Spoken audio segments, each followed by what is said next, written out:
Hello everyone, welcome to the fifth part of the Active Directory Certificate Services ADCS exploitation. In this video we'll look into ESC7 privilege escalation, where a user with compromise has been granted ManageCA over certificate authority. This would allow us to request ESC1 type vulnerable certificate, approve it ourselves, and impersonate any user in the domain. I decided to skip ESC5 as it's a post-exploitation technique. We might come back to it later. And ESC6 has been fixed so far and can be exploited on its own. It requires other EC escalations to be present, but we'll also circle back to it once we get to those other EC escalations. And as always, if you need an overview of how ADCS works, you can go back to watch my first video of the series where I explain it. He'll focus on ESC7 escalation and how to remediate the issue. So yeah, as usual, we got our call VM, we got our domain controller, and our ADCS server that hosts ADCS. And here we don't have any vulnerable templates, as you can see. These are all mostly default ones.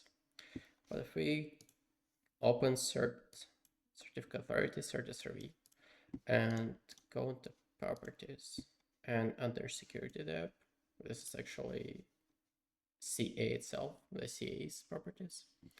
We can see that our user we theoretically have compromised, Peter Parker, has ManageCA permissions, which is very dangerous. So we can add him to be a certificate officer to issue managed certificates because of this role.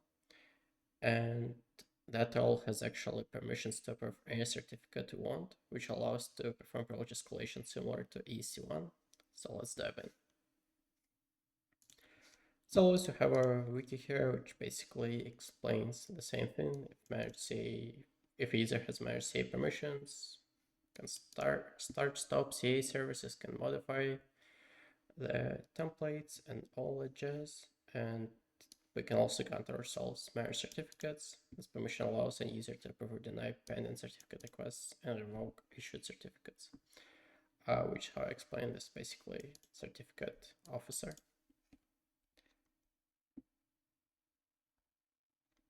And to abuse it, we'll actually need the built-in sub-CA template, which actually allows us to specify SAN, and that's how we'll perform the escalation.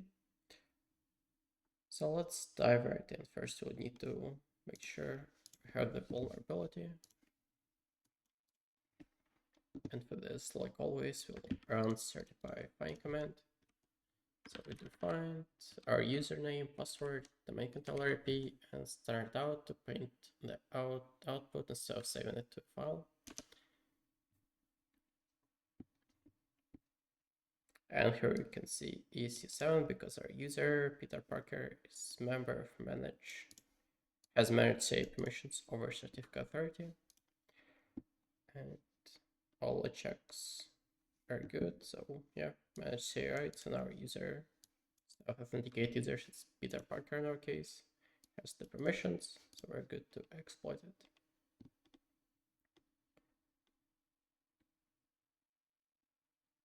So first step is we need to add our user. Basically, we can add any user to be able to approve the certificate requester. Once we do that, we can go to the next step. This command looks like this.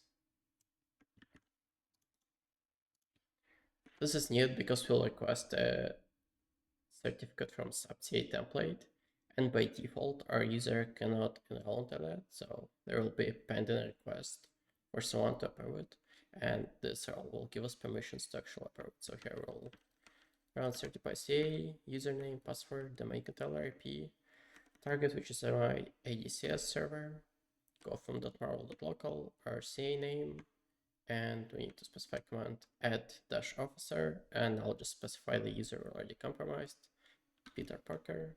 So we run this, and Peter Parker is now officer on the CA, and this role is actually reflected here by refresh.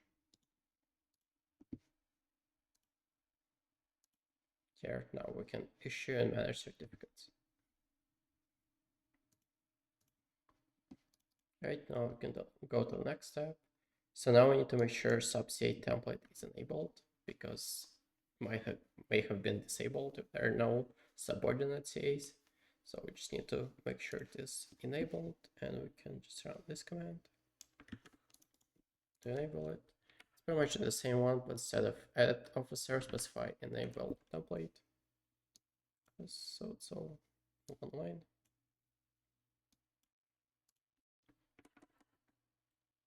So you can run this to make sure it is enabled. It says success, subCA has been enabled.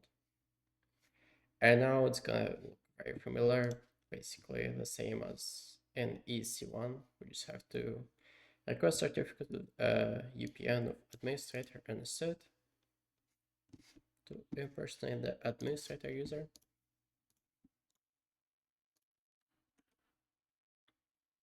And right now it's gonna fail, which is expected because our user is not able to enroll into subCA template. It doesn't have permissions.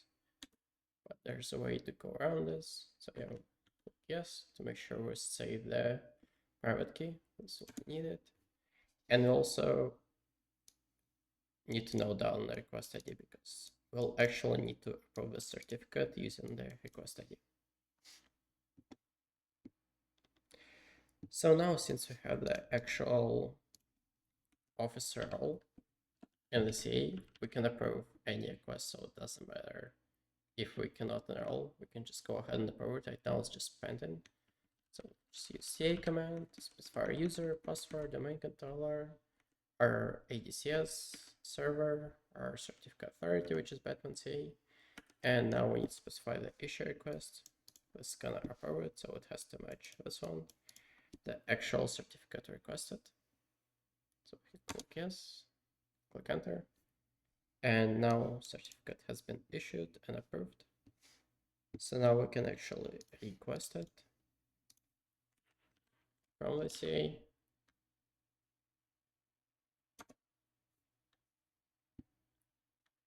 Oh, yes, alright, because I was testing it before, I already have a certificate name, administrator.pfx. So I have to overwrite it, guess. And boom, we got administrator.pfx, which is the administrator certificate, which we can now exchange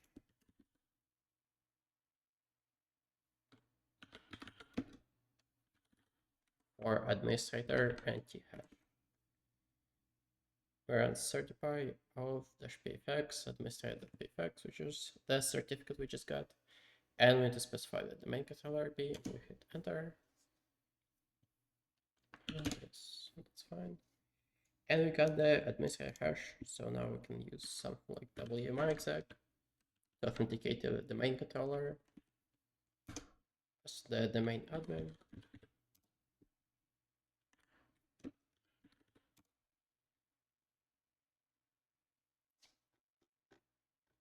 So you can see this user's domain admin and local admin on the DC, which is basically the main admin. And that was ESC7.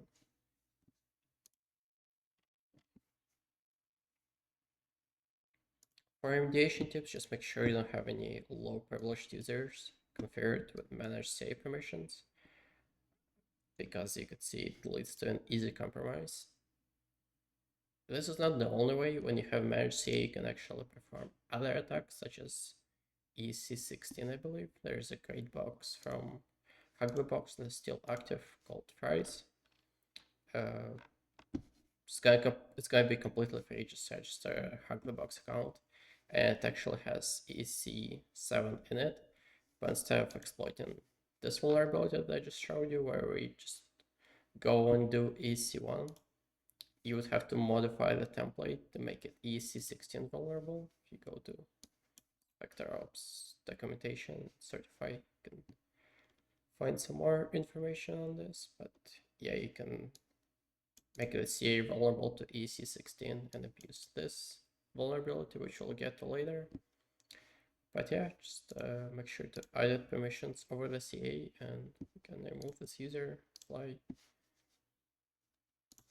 And now if we run the find command, there will be no vulnerabilities. You can see no ESCs found. don't find any certificate templates that are vulnerable. So yeah, that's it for this video. Thank you for watching, and I'll see you in the next one.